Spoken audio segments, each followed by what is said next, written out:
Hello everybody, welcome to 10 Minute Reviews. I'm Jason, bringing you today's episode. The fuzzy one over there is Freya. She might be making an appearance. I don't know, she's crazy. She does her own things. Today I want to talk about an author and series that we haven't talked about in the past. Excellent series. As always, I'm going to talk about four things: the world, the characters, the plot, and the writing style. So I want to talk about AJ Markam's X Superheroes 3. I haven't reviewed 1 and 2 yet, but I actually forgot about it until 3 popped up in my feed. So I just finished 3, and I gotta talk about it because, well, I just finished it and it's absolutely fantastic. Now, X Superheroes 3 by AJ Markam, not to be confused with Peter Cline's X Heroes. Both of them EX and then dash and then superheroes or heroes.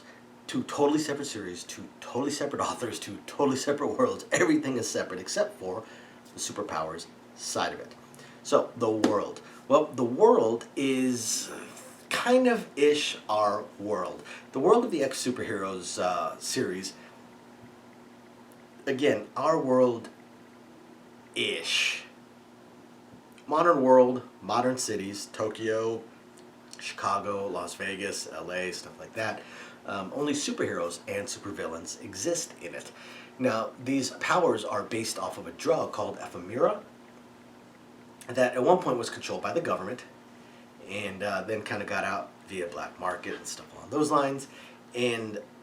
But the world's civilization has also collapsed. And this is going back to book 1, because what happened was basically a coordinated strike. A coordinated strike, and the supervillains killed off about 600 superheroes within the time frame of about 2 hours around the world. And then they took over the major cities, took over all the major cities, so now supervillains are controlling it. Well, the main character, Hunter Mcneil, he's former military, because the heroes were all, or the ephemera was all controlled by the military for the longest time before they started the civilian corps, and he was part of their superpowered corps. And now he, for a variety of reasons that are finally revealed in this book via a few flashbacks that are excellent, amazing. They reveal how he ended up in prison, which is where he started in book 1. Why he went AWOL, what he ended up doing, what his motivations were. They were all excellent, and why he basically was a hero even then. He saved lives in the prison. He saved lives during the prison break. He came out of the prison and he escaped from the prison and almost immediately went back to work for the military after this big assassination thing happens.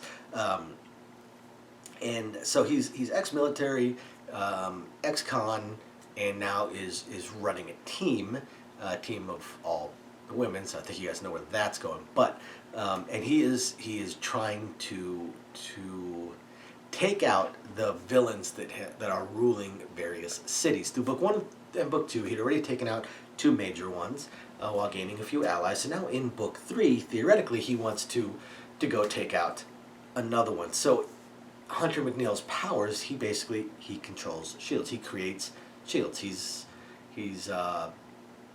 the Invisible Woman without the invisibility part. He can make shields. He can move them. He can create them in any shape. He can reshape them while they exist, which makes him extraordinarily powerful and extraordinarily dangerous. Because not only can he create these shields, he can use them to fly. He could theoretically travel out of space with them. He can survive underwater. He can make them flat. He can use them to lift things, almost give himself super strength. He can hit things with them. He can create bullets. He can create jagged edges, blades. I mean, whatever he wants with these shields. And of course, he's got some allies, some female allies. Basically, he's got his pyrokinetic. He's got his phasing type person. He's got his aquakinetic that turn into water, and basically Hydra Girl, and control water, create tsunamis, stuff like that. But he wants to get, so the plot, he needs more firepower. So he goes and looks for one of his old teammates who he figures has retired at this point and knows where they retired at. And they are extraordinarily powerful. They're extraordinarily powerful, extremely powerful, invulnerable, super strength, things along those lines. So extremely powerful. So he does find his retired old friend, and I don't want to give away the plot, but through a series of events, finds himself being captured, and he is captured by exactly who he's been looking for. He's been looking to try and find out who was behind these villains that did this major mass assassination thing. And he finds them. He finds them because he gets kidnapped by this person. And that is the thrust of the entire book, is he being kidnapped by the mastermind behind this global takeover.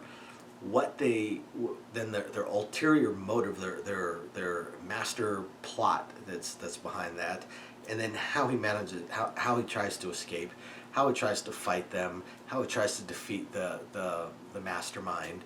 And I was thinking this is probably going to be the end of the series, but it actually ends on a little bit of a cliffhanger. So I mean, the entire plot is handled, it's finished, it's finito. But then he throws in a couple of sort of, you know, post-credit scenes, I suppose you could say, that open up a whole new can of worms for Hunter Mcneil and all of his people. So when we get into writing style, the writing style of AJ Markam it's fun. It's fun, very, very, very snarky. Hunter Mcneil is extraordinarily snarky. He's very snarky. He's quite a bit of a smartass. The characters, the rest of the characters are, in a lot of ways, various caricatures. Each one of the females are very one-dimensional, and I mean, that's the best way to put it. They're very, very one-dimensional. They're very, very flat. But the Hunter McNeil character is so well written, and the dialogue is snappy and it's fun, and it makes you want to keep reading. And that's a great book as far as I'm concerned. Anything that makes you want to keep reading is an absolutely fantastic book. So, if you guys haven't checked out AJ Markam, he's got a lot of different series. We'll talk about his Succubus series one of these days.